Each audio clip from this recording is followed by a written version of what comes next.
Veremos a continuación los 5 principios de la Reforma, ya que en los países del norte de Europa habían diferencias en doctrinas y organización debido a esta. El primer gran principio es que la verdadera religión se funda en las Escrituras. Los católicos romanos habían sustituido la autoridad de la Biblia con la autoridad de la Iglesia. Enseñaban que la Iglesia era infalible y que la autoridad de la Biblia se debía a que la Iglesia la autorizaba. Prohibían las escrituras a los laicos y se oponían decisivamente a toda traducción que se le hiciera en el lenguaje usado por el pueblo común.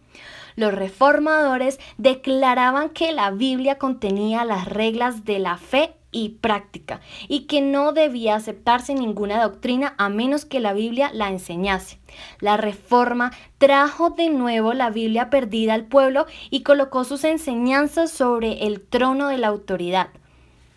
Es por medio de los reformadores y sobre todo en los países protestantes que la Biblia ahora circula por millones de copias todos los años.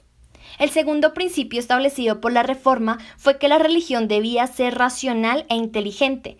El romanismo había introducido doctrinas irracionales en el credo de la Iglesia, como la transubstanciación, las indulgencias papales y la adoración a imágenes. Los reformadores, aunque subordinando debidamente la razón a la revelación, reconocían la primera como un don divino y demandaron un credo, una disciplina y una adoración que no violase la naturaleza racional del hombre.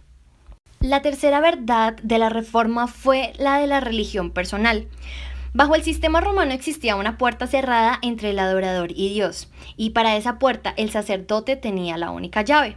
El pecador arrepentido no confesaba sus pecados a Dios, sino al sacerdote.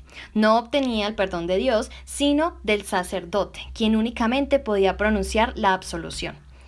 Se consideraba a Dios como ser poco amigable, que debía aplacarse y apaciguarse mediante la vida ascética de mujeres y hombres santos, cuyas oraciones eran las únicas que podían salvar a los hombres de la ira de Dios. Los de mentes piadosas no podían ir a la Biblia en busca de dirección, sino que tenían que recibir las enseñanzas indirectamente según las interpretaban los concilios y los cánones de la Iglesia. Los reformadores acabaron con todas esas barreras. Dirigían al adorador hacia Dios como el objeto directo de oración, el dador inmediato del perdón y gracia. Llevaban a cada alma a la presencia de Dios y a la comunión con Cristo. El cuarto principio que los reformadores insistían es en una religión espiritual, diferente a una religión formalista.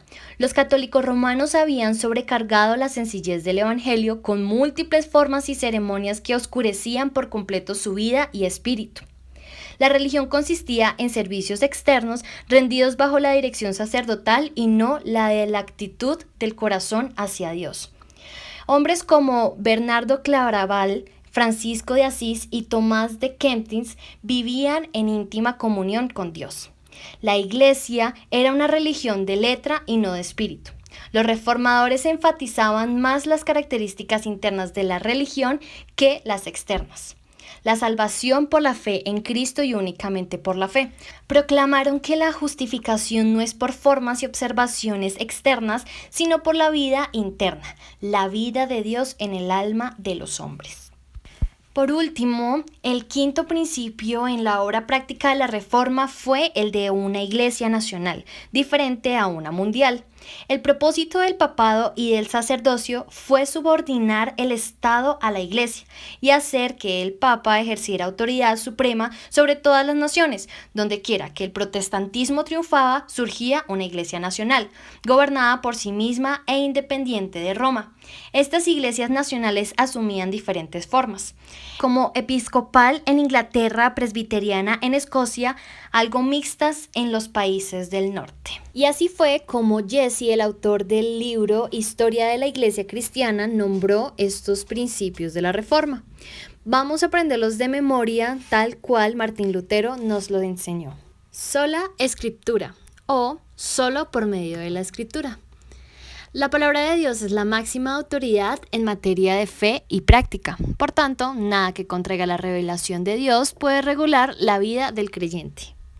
Sola gratia o solo por la gracia. entendiendo que la salvación es un regalo de Dios. Así que es algo que el pecador recibe de forma inmerecida, basada en los méritos de Cristo, alcanzados durante su vida, su muerte y su resurrección. Sola fide o solo por la fe Dios salva. La salvación solo puede ser recibida cuando ponemos nuestra fe en aquel que murió por nosotros, excluyendo la posibilidad de que nuestras obras puedan contribuir.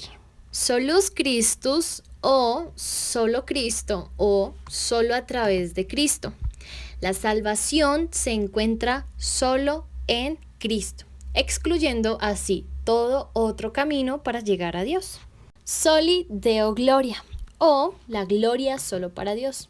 El propósito de la salvación que recibimos es glorificar a Dios, poner de manifiesto las excelencias o virtudes de su carácter.